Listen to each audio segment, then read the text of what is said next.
교회의 사명이라는 주제로 고린도 후서 말씀 함께 묵상하고 있습니다. 오늘은 두 번째 말씀이 되겠습니다. 하나님의 말씀에 순종하는 교회라는 제목으로 고린도 후서 1장 12절에서 24절까지 말씀을 함께 나누겠습니다. 우리가 세상을 살아가면서 겪는 가장 큰 고통 중에 하나는 누군가에게 오해를 받을 때이지 않을까 싶습니다. 나의 진심은 그것이 아닌데 내 의도와는 전혀 다르게 내 행동이나 나의 말이 왜곡되어서 오해받을 때 참 마음이 힘들고 어렵지 않습니까? 저도 그런 적이 있었습니다. 구체적으로 다 말씀드릴 수는 없겠지만 지금까지 살아오면서 또 교회 사역하면서 많은 오해를 받기도 했었습니다. 특별히 내가 가장 사랑하고 아끼는 사람들에게 오해를 받으면 그 상처는 더 크겠죠. 현대 선교의 아버지라고 불리는 윌리엄 캐리 선교사님이 계십니다.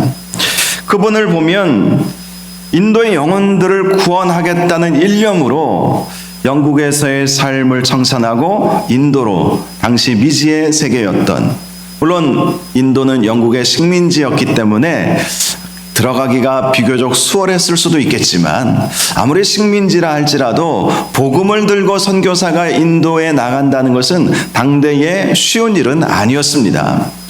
이 윌리엄 캐리 선교사님을 해안선 시대의 개척자, 그래서 현대 선교의 아버지라고 불리는 이유가 있습니다.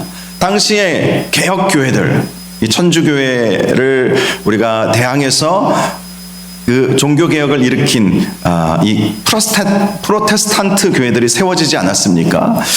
프로테스탄트 교회들, 개혁교회들, 오늘날로 말하면 개신교회라고 할 수 있죠. 이 교회들이 천주교회에 대항해서 교회는 세웠는데 어찌된 일인지 지난 200~300년 동안 선교에 관심을 두지 않았던 거예요. 반면에 천주교는 나름대로 선교 정책을 펼쳐가면서 정말 남미를 비롯해서 수많은 지역에 선교사들을 보내고 그들의 교회를 세워나갔습니다. 반면에 개혁교회는 선교하지를 않았던 것이죠.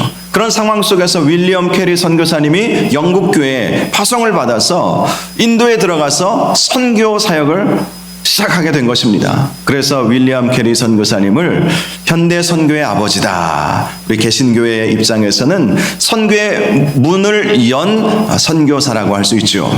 그런데 그분의 처음 선교 사역은 그렇게 쉽지는 않았습니다. 7년 동안 한 명도 구원해내지 못했던 것입니다. 예전에 제가 부산에서 선교 목사로 사역했을 때에 어떤 선교사님이 부끄러운 고백을 하시더라고요. 본인이 이집트에 가서 10년 동안 사역을 해오고 있는데 한 명도 구원해내지 못했다는 것입니다. 이제 10년이 되었는데 한 영혼이 자기에게 찾아와서 이제 예수를 한번 믿어볼까? 그 말을 들은 것이 그나마 희망이라면 희망이다, 이런 말씀을 하시더라고요. 그만큼 이슬람권에 가서 선교한다는 것이 정말 쉽지 않죠. 이슬람권에서 예수 믿는다는 것은 가족 공동체로부터 떨어져 나와야만 가능한 일입니다. 그러니 예수 믿는다는 것이 쉬운 일이 아니겠죠. 그런 상황 속에서 그들에게 복음을 전하고 그들을 예수 믿도록, 예수님을 영접할 수 있도록 그렇게 한다는 것 정말 쉬운 일이 아닐 것입니다. 윌리엄 캐리 선교사님도 인도에 가서 선교했을 때 7년 동안 한 명도 구원해내지 못했던 것입니다. 그렇다고 아무 일도 안 할 수는 없잖아요. 그래서 윌리엄 캐리 선교사님이 이 영어로 된 성경을 인도 현지 언어로 번역하는 성경 번역 사역을 이제 시작을 하게 되었습니다. 그는 성경을 현지어로 번역하기 위해서 밤낮 없이 피땀 흘려 일을 했던 것입니다. 번역하기 위해서는 현지인들의 문화도 알아야 되고 그들의 언어도 알아야 됩니다. 그들이 어떤 말을 썼을 때 그 의미가 무엇인지, 그 단어만 이렇게 바꾼다고 해서 번역이 되는 것은 아니잖아요. 그들이 쓰는 뉘앙스, 그들이 이 단어를 어떤 의미로 썼는지 그것을 우리는 알아야 되지 않겠습니까? 예를 들어서 여우 같다 그러면 그 의미가 우리는 어떤 의미인지 알죠? 교활하고 좀 이렇게 새침하고 막 이런 느낌을 우리는 갖잖아요. 그런데 왜 다른 사람이 여우 같다 그러면 아니 무슨 여우처럼 무슨 꼬리가 달린 것도 아니고 뭐 입이 삐쭉 나온 것도 아닌데 왜 여우 같냐고 그렇게 우린 그 다른 나라 사람들 아마 모를 수도 있지 않겠습니까? 그래서 성경 번역을 하려면 그들의 언어도 배워야 되고 그들의 문화도 배워야 되고 그들이 쓰는 그 언어 그 단어의 의미가 무엇인지 깊이 들어가야 되지 않겠습니까? 그래서 한 영혼도 당시 구원해내지는 못했지만 현지인들에게 가서 언어를 배우고 그들의 문화를 배워가면서 성경 번역을 완수를 한 것입니다. 그리고 그 번역한 성경을 이제 인쇄소에서 찍어내기 시작을 했습니다. 그런데 그 인쇄소에 불이 나버린 것입니다. 수년 동안 그가 번역해 놓은 원고와 엄청난 양의 인쇄 장비가 잿더미가 되어 버린 것입니다. 인간적으로 생각해 보면 너무나도 절망적인 순간이지 않겠습니까? 영혼을 구원해낸 것도 아니고 그나마 성경 번역을 심혈을 기울여서 이렇게 해 놓았는데 원고도 다 불에 타 버리고 인쇄 장비도 다 불에 녹아 버렸으니 이 일을 어찌하면 좋겠습니까? 그런데 더 큰 시련이 있었습니다. 고국 영국에서 그를 후원했던 본국의 선교회 이사들 일부가 윌리엄 캐리를 향하여 독서를 퍼붓기 시작한 것이었습니다. 그들은 캐리 선교사가 선교 후원금을 가지고 선교지에서 마치 독재자처럼 군림하고 있다, 이런 거짓 소문을 들었나 봐요.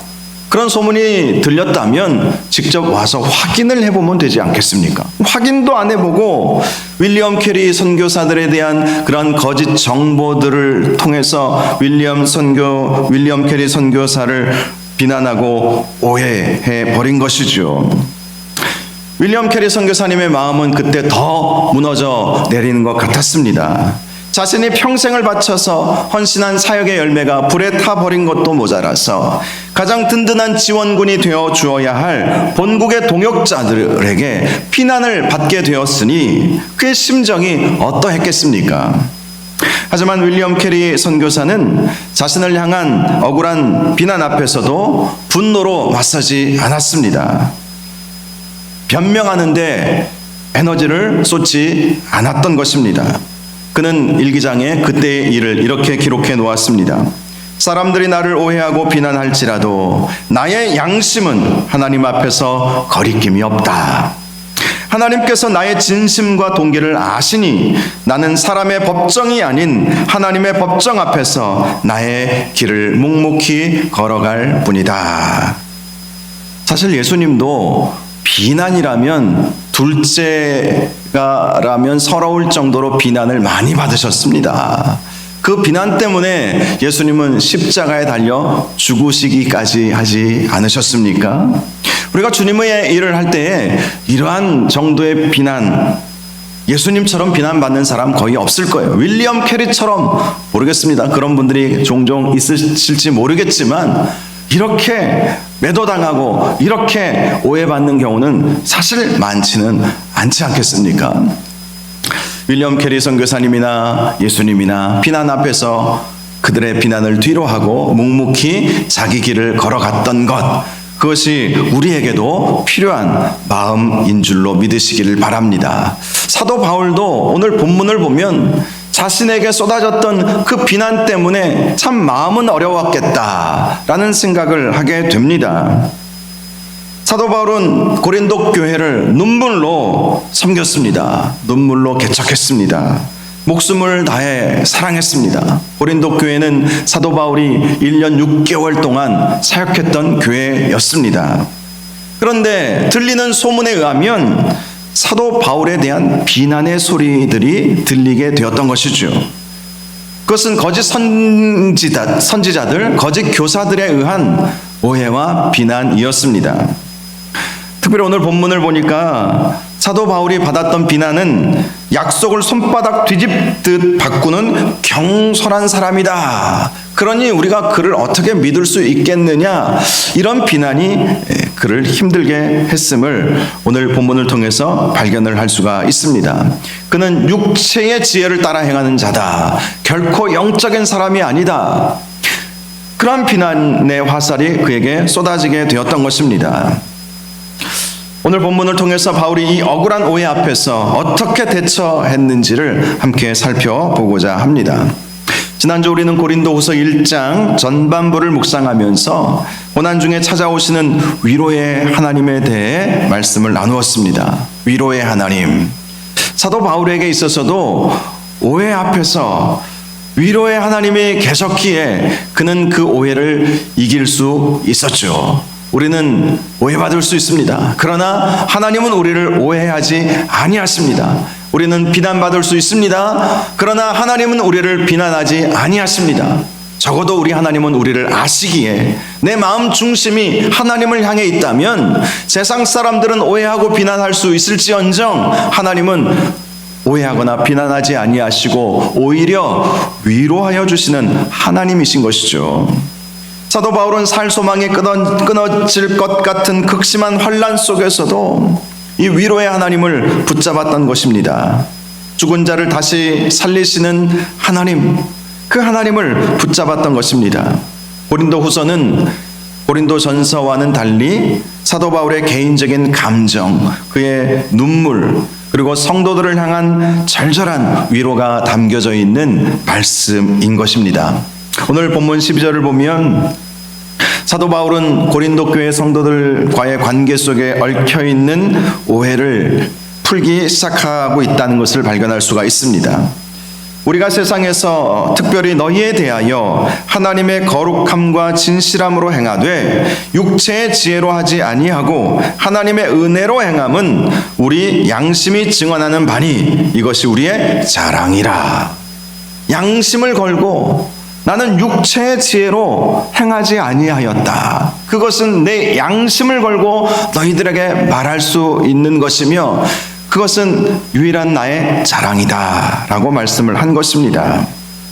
사도 바울을 향한 고린도 교회의 오해는 그의 여행 변경 때문에 비롯되었습니다. 15절과 16절을 보면 원래 사도 바울은 에베소에서 출발해서 고린도에 들렀다가 마게도냐로 가고 다시 돌아오는 길에 고린도를 두 번째 방문하여서 두 번의 은혜를 함께 나눌 계획을 세웠습니다. 그리고 그 계획을 알려주었죠.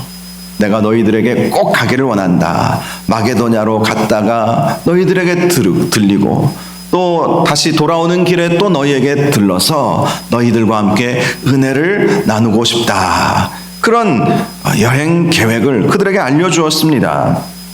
그런데 사도 바울은 그 계획을 세웠지만 가지 못한 것이죠. 가지 않았을 수도 있고 가지 못한 것일 수도 있습니다. 사도 바울이 고린도 교회를 방문하지 않았던 이유는 당시 고린도 교회의 분쟁과 연관이 되어 있었습니다. 고린도 전서 말씀을 통해서 우리가 알 수 있듯이 고린도 교회에 몇 개의 분파가 있었죠. 크게 4개의 분파로 갈라져 있지 않았습니까? 그리스도파, 바울파, 게바파, 아볼로파, 이런 갈등과 분쟁이 아주 심각했었어요. 물론 사도 바울이 고린도 전서 말씀을 쓰면서 어느 정도 일단락되는 것처럼 보였지만 그러나 그들은 그 이후로도 쉽게 바뀌지 않았습니다. 그래서 직접 가기가 어려운 거예요. 직접 가서 이 문제를 해결하면 좋지 않겠습니까? 라고 생각할 수도 있겠지만 그것이 좋을 수도 있고 때로는 그것 때문에 오히려 더 분쟁이 심각해질 수도 있었습니다. 그래서 사도 바울이 택한 것은 눈물의 편지를 써서 보낸 것입니다. 사도 바울은 공식적으로 고린도 교회에 3번의 편지를 보냈습니다. 2개의 편지는 고린도 전서와 후서, 정확하게 우리에게 문서로 남겨져 있는 이 2개의 편지가 있고요. 그 중간에 눈물의 편지, 사도 바울이 직접 밝혔습니다. 눈물의 편지를 써서 보내었다. 이 눈물의 편지 현존하지는 않습니다. 내용이 어떤 것인지 구체적으로 알지는 못합니다. 단 우리가 알 수 있는 건 사도 바울이 표현한 것처럼 눈물을 머금고 안타까운 마음으로 고린도 교회의 그 분쟁과 고린도 교회의 그 영적인 교만함, 그 문제를 해결해 주기 위해서 눈물로 편지를 썼구나라는 사실 정도만 우리는 알 수 있죠. 즉 본인이 직접 가는 대신에 눈물의 편지를 써서 보냄으로 고린도 교회의 문제를 해결해 주고자 했던 것입니다. 그런데 고린도 교회 성도들은 온다고 했던 사도 바울이 오지 않자 거짓 교사들을 중심으로 해서 사도 바울은 믿을 수 없는 사람이다, 못 믿을 사람이다, 이렇게 오해를 받게 되었던 것입니다. 그는 예 했다가 금방 아니요, 순종하는 것처럼 우리에게는 말했지만 결정적인 순간에 불순종하는 사람이다, 그렇게 오해를 받게 되었던 것입니다. 지도자에 대한 신뢰가 무너지면 그가 전했던 메시지, 사도 바울이 전했던 이신칭의 복음, 이 복음이 무너지는 것은 순식간이지 않겠습니까? 그래서 사도 바울은 더 안타까웠던 것이죠. 이런 상황 속에서 사도 바울이 고린도 교회 성도들에게 해주었던 말은 하나님 앞에서 내 양심이 증언한다. 양심을 걸고 당신들에게 말을 하노니 나는 예 했다가 아니요, 순종한다고 했다가 금방 돌아서서 아니요 하는 사람이 아니라는 것을 분명히 말씀을 하고 있습니다. 그는 하나님의 은혜로 늘 성도들을 대했다고 말씀을 하고 있습니다. 실제로 우리에게 있어서 가장 두려운 심판대는 사람들의 평가가 아닙니다. 때로는 그것이 두렵게 느껴지기도 하죠. 사람들이 나를 뭐라고 생각하느냐.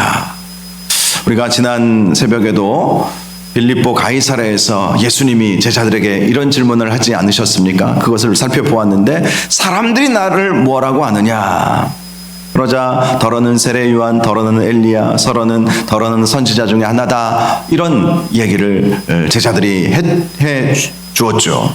그런데 예수님이 정말로 알고 싶었던 것은 사람들의 평가가 아니었어요. 제자들, 너희들은 나를 누구라 하느냐. 이것이 예수님께서 정말로 듣고 싶어 했던 말씀이지 않았습니까? 여러분, 세상 사람들이 뭐라고 하는 것, 그것이 두려운 것이 아닙니다. 정말 두려운 것은 나의 가장 깊은 곳을 감찰하시는 성령님의 평가이지 않겠습니까? 성령님께서 나를 뭐라고 보시는가? 성령님은 내 안에 계시기에 내 양심은 속일 수가 없습니다. 성령님 앞에 내 양심은 속일 수가 없어요. 사람들은 우리의 얼굴 표정, 가면을 쓰거나 우리의 미사 어구를 통해서 사람들은 속일 수 있을지언정 하나님은 결코 속지 아니하시지 않습니까? 사도 바울이 말하는 거예요. 내 양심이 증언한다라는 것이죠. 하나님 앞에 거리낌이 없는 내 양심이 당신들을 향해서 증언을 하고 있다. 내가 예 했다가 아니요 하는 그렇게 변덕스러운 사람이 아니었다라는 사실을 강조했던 것입니다. 17절을 보면 이렇게 계획할 때에 어찌 경솔히 하였으리요, 혹 계획하기를 육체를 따라 계획하여 예 하면서 아니라 하는 일이 내게 있겠느냐. 사도 바울은 자신을 향해서 결코 가벼운 마음으로 이랬다 저랬다 하는 사람이 아니라는 사실을 말씀해 주었던 것입니다.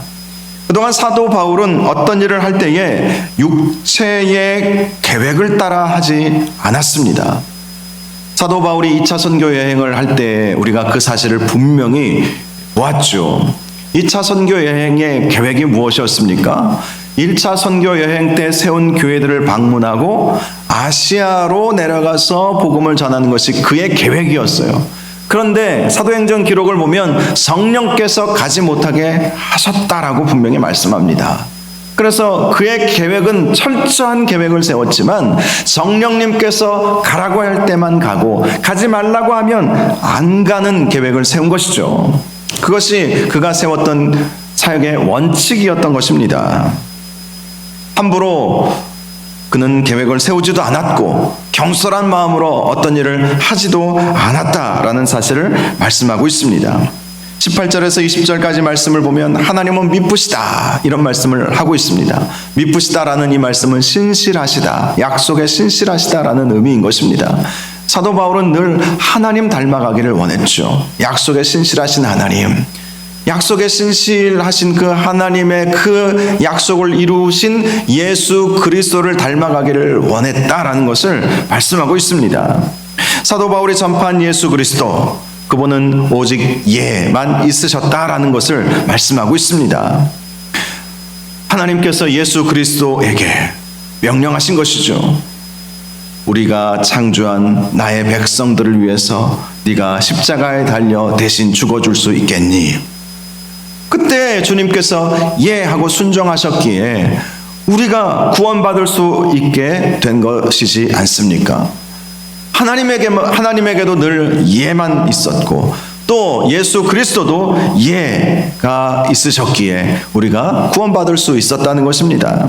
사도 바울은 늘 그 예수님을 닮아가면서 미쁘신 하나님, 신실하신 하나님을 닮아가기를 원했기에 그는 늘 주님 앞에 순종하고 늘 주님께서 가라 하시면 가고 가지 말라 하시면 안 가는 주님 앞에 늘 예하는 순종의 삶을 살았던 것입니다.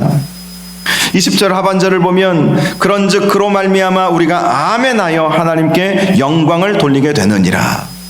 사도 바울은 고린도 교회 성도들이 오해하는 것처럼 쉽게 아니요 라고 하는 사람이 아니었음을 말씀하고 있습니다. 그는 예함으로 말미암아 하나님께 영광을 돌리는 삶을 살아왔다 라고 말씀을 하고 있습니다. 나는 하나님의 말씀에 온전히 순종하면서 살아왔다. 예수님께서 예하심으로 십자가에 달려 죽으신 것처럼 나도 늘 예하면서 주님의 말씀에 순종하면서 살아왔다라는 것입니다. 여러분, 이것이 성도의 마땅한 모습이라는 사실을 기억하시기를 바랍니다. 내 계획과 내 생각이 있어도 내가 세운 그러한 계획들이 아무리 철저하고 계획적인 것을 아무리 세웠어도 주님께서 말씀하시면 그 말씀에 예, 아멘 하고 순종하시는 저와 여러분들이 되어야 할 것입니다. 하나님은 그런 사람들을 기뻐하시죠. 순종의 사람들을 기뻐하십니다. 성경 안에 보면 순종의 사람들을 하나님께서 쓰셨지 불순종의 사람들을 통해서 하나님은 역사하지 아니하셨습니다. 때로는 불순종의 사람들을 순종하도록 만들어 가시는 일도 하지 않으셨습니까? 순종을 통해서 하나님은 하나님의 역사를 이루어 가시는 것이죠. 사도 바울은 나는 늘 하나님 앞에 순종했다. 너희들이 오해하지 말아달라는 것이죠. 내 양심이 증언한다는 것입니다. 나는 늘 미쁘신 하나님, 신실하신 하나님 앞에 늘 순종하며 살았다라는 것입니다. 저와 여러분도 신실하신 하나님 앞에 날마다 하나님께서 무슨 말씀을 하시든지 예 하겠습니다. 말씀대로 살겠습니다. 무슨 말씀을 하시든지 그 말씀대로 살아가기를 원합니다. 이러한 순종의 삶을 살아갈 수 있기를 주님의 이름으로 축복합니다. 마지막으로 23절과 24절을 보면 바울이 일정을 바꾼 진짜 이유를 말해주고 있습니다. 내가 내 목숨을 걸고 하나님을 불러 증언하시게 하노니 내가 다시 고린도에 가지 아니한 것은 너희를 아끼려 함이라. 24절에도 우리가 너희 믿음을 주관하려는 것이 아니요 오직 너희 기쁨을 돕는 자가 되려 함이니라고 말씀을 하고 있습니다. 사도 바울이 고린도에 가려고 했다가 안 간 이유는 분명하죠. 너희를 아끼기 위해서, 너희들의 믿음을 돕기 위해서였다는 것입니다. 사도 바울이 고린도 교회 분열 소식을 듣고 그가 칼을 들고 가면, 책망을 들고 가면 그것이 교회의 문제를 당장 해결할 것처럼 보일 수도 있겠지만 사도 바울은 알고 있었던 것이죠. 오히려 그것이 교회를 더 분열되게 만들 것이다. 나를 지지했던 바울에게 속했다라고 말하는 사람들은 바울이 찾아옴으로 인해서 바울을 더 존경하고 바울을 더 따르지 않겠습니까? 그리고 바울이 그들을 옹호해주면 바울을 따르지 않았던 게바에게 속했다라고 말하는 사람들, 또 아볼로에게 속했다라고 말하는 사람들, 우리는 이도 저도 아니다, 연합된 그리스도에게 속해야 한다, 그리스도에게 속했다라고 말하는 사람들이 위축되어 버리지 않겠습니까? 바울에게 속했다라고 말하는 사람들이 더 힘을 내지 않겠습니까? 그러면서 바울에게 속해하지 않았던 그 사람들을 더 비난하는데 앞장서지 않았겠습니까? 사도 바울은 영적인 안목을 가지고 있었기에 그게 훤히 보였던 거예요. 그게 다 보이는데 어떻게 본인이 거기에 갈 수 있었겠습니까? 그런데 오해하는 사람들은 사도 바울을 못 믿을 사람이라고 계속해서 매도했던 것이죠. 본인이 얼마든지 항변할 수 있었지만 항변하지 않니하고 사도 바울은 눈물의 편지, 기도의 편지를 써서 보내주면서 이 문제의 해결은 하나님께서만 하실 수 있습니다. 제가 간다고 해결이 되는 문제가 아닌 것 같습니다. 제가 가면 오히려 더 분열이 심화될 것 같습니다. 사도 바울이 그런 마음을 가졌던 것입니다. 결국 교회를 아끼는 마음으로 가려고 했던 그 계획을 취소할 수밖에 없었다. 너희를 아끼려 함이니, 너희 기쁨을 돕는 자가 되려 함이니, 이 말씀을 해주면서 왜 가지 못했는지에 대해 말씀해 주고 있죠. 여러분, 아끼려 한다, 도우려 한다, 이 말씀을 주목해 볼 수 있기를 바랍니다. 성도가 성도를 바라보면서 아끼고 도와주는 것, 사도 바울이 그 마음으로 교회를 섬겼던 것처럼 우리도 그러한 마음으로 서로를 아끼고 서로를 돕는 복된 성도, 복된 신앙생활을 할 수 있기를 바랍니다. 서로가 서로를 도와주는 것, 이것이야말로 가족 공동체를 이루는 길이지 않겠습니까? 저와 여러분이 서로가 서로를 돕고 서로가 서로에게 기쁨이 되어주는 그러한 은혜가 있기를 주님의 이름으로 축복합니다. 말씀의 결론을 맺겠습니다. 사도 바울은 늘 하나님의 말씀에 예했습니다. 순종했다는 것 여러분 꼭 기억하시고 하나님께서 말씀하여 주시는 그 말씀에 항상 순종할 수 있기를 바랍니다. 또한 우리가 서로 돕고 아끼고 기쁨이 되어주는 그러한 복된 공동체를 만들어 갈 수 있기를 바랍니다. 그럴 때 우리 교회가 더욱더 성장해 나갈 것이고 또 우리에게 주신 교회의 사명 잘 감당하게 될 것입니다. 하나님의 말씀에 순종하고 서로를 아끼고 사랑하는 저와 여러분들 되시기를 주님의 이름으로 축원합니다. 기도하겠습니다.